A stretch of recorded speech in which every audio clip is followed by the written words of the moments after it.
नगरसेवक लोकांना विश्वासात न घेता तुम्ही परस्पर बोर्ड लिहिता। तुम्ही बोर्ड लिहिलेला होता सोमवारच्या दिवशी, म्हणून हे सर्व लोक या ठिकाणी उपस्थित आहे। या लोकांना त्रास झाला। आजचा दिवस बी त्यांचा या गडबडीमध्ये गेलेला आहे।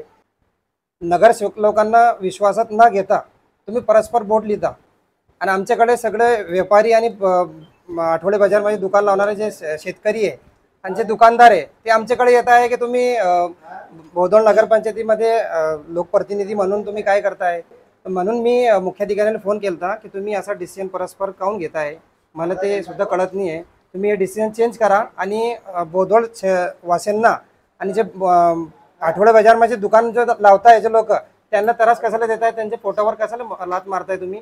त्या ठेकेदारावर तुम्ही कारवाई आपला पत्र लिहून परत रिपीट पत्र पाठवा आणि हे बुधवारचा बाजार जे आठवडे बाजार त्याच ठिकाणी भरणार आहे असं डिसिजन तुम्ही घ्या। जो जाफर या गटनेते त्यांनी जे लोकांना जे प्रश्न मांडला आहे बोर्डाचा त्याचा विषय, त्या गोष्टी मी सहमत आहे। दुसरी बाजू अशी आहे की जे काम चालू आहे ते आपल्या बोदोडसाठीच चालू आहे। आपण एकमेकाला सहकार्य करून दोघाला एकमेकाला समजून जो बाजाराची गैरसोय होणार नाही व ठेकेदाराला काही त्रास होणार नाही अशा मधला मार्ग काढून आपण मार्गात सोडण्यात येईल।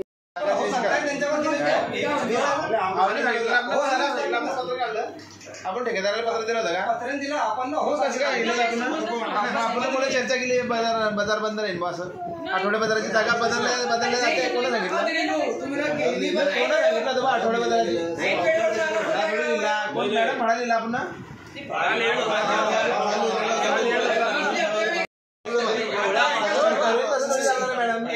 MMRDC वाला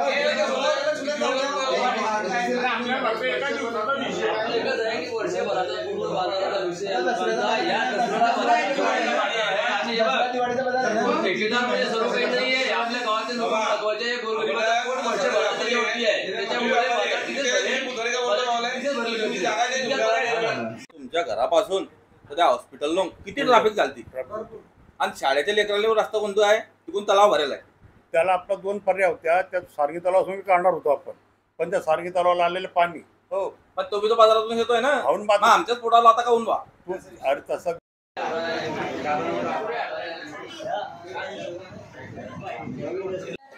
सोमवार रोजी बोदवड नगरपंचायत मार्फत मी मक्तेदार नईम खान मला फोन आला होता की बोदवडचा जो आठवडे बाजार आहे तो इतरत्र भरवला जाणार आहे।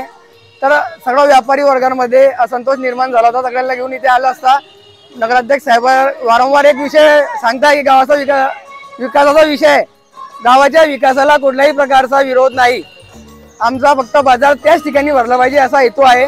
कारण की ते लाईन बसलेली असते बाजाराची, तो बाजार तिथून हल्ला नाही पाहिजे हेच आमचे प्रामाणिक प्रयत्न आहे। बोदवड शहरातील गच्ची ताब्याच्या घरांचा भव्य रहिवासी प्रकल्प म्हणजे नियोजित जयनगर, प्रधानमंत्री आवास योजनेतील 214 युनिट असलेला प्रकल्प। 2 रूम किचन, 3 रूम किचनचे डुप्लेक्स आणि दुकाने, 5 एकरात पसरलेला भव्य प्रकल्प। या योजनेची मुदत फक्त 31 डिसेंबर 2024 पर्यंतच आहे। आजच या प्रकल्पातील घरांची बुकिंग करा आणि 2,50,000ची सबसिडी आणि हो 5% मुद्रांक शुल्क सुद्धा माफ। प्रत्यक्ष येऊन समक्ष पाहण्याची संधी। आजच या, पहा आणि आपल्या आवडीचे घर बुक करून आपल्या कुटुंबाचे स्वप्न पूर्ण तर करा।